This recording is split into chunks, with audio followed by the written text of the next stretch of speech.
যদি বলে নবী নূরের তৈরি ধরেন, কেউ যদি বলে নবী মাটির তৈরি অকো ধরেন, ধরে দুই হুজুর বাঁধেন, যে একই মাহফিলে কোরআনের ওয়াজ শুনবো, তোদের দুই কথা হয় কেন?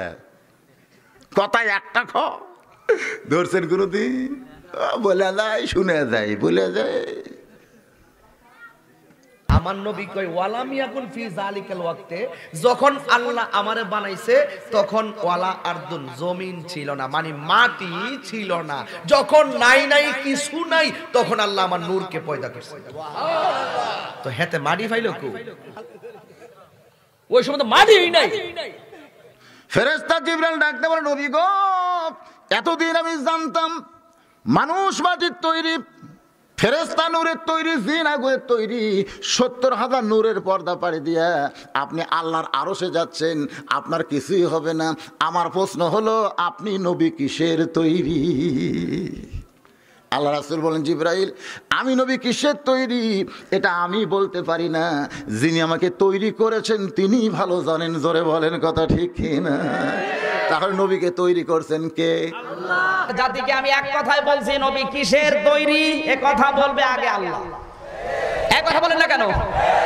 কোরআনে কারিমে আমার আল্লাহ জানিয়েছেন, কুল ইন্নামা আনা বাশারুম মিসলুকুম ইউহা ইলাইয়া আন্নামা ইলাহুকুম ইলাহু ওয়াহিদ। সূরা কাহাফ 16 নাম্বার পারার 3 নাম্বার পৃষ্ঠার প্রথম নাম্বার লাইনের শেষ নাম্বার রুকুর 110 নাম্বার আয়াতের প্রথম অংশে আছে।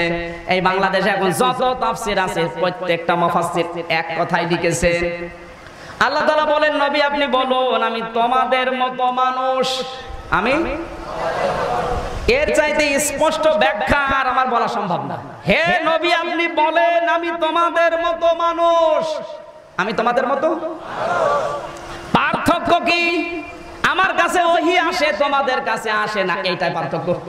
সূরা কাফের শেষ আয়াতে আল্লাহ তাআলা বলেছেন, কুল হে রাসূল আপনি বলে দেন, ইন্নামা আনা বাশারুম মিসলুকুম, আমি তোমাদের মতো মানুষ, তবে পার্থক্য হলো ইন্নামা ইউহা ইলাইয়া, আমার কাছে ওহী আসে, আমি নবী তোমরাও নবী না। তাহলে এখান থেকে বোঝা নবীজি মানুষ, আর মানুষকে আল্লাহ তাআলা মাটি দিয়ে তৈরি করেছেন, সেই হিসাবে বোঝা তিনি মাটির তৈরি। ভাই এটা নিয়ে গন্ডগোল ফাসাদ অনেক আছে। আমার যে ভাইরা নবী সাল্লাল্লাহু আলাইহি ওয়াসাল্লামকে নূরের তৈরি বলতে চান, তারা কিন্তু নবীজিকে ভালোবেসে তার সম্মান দিতে গিয়েই এটা বলেন, তাই না? কারণ তারা মনে করে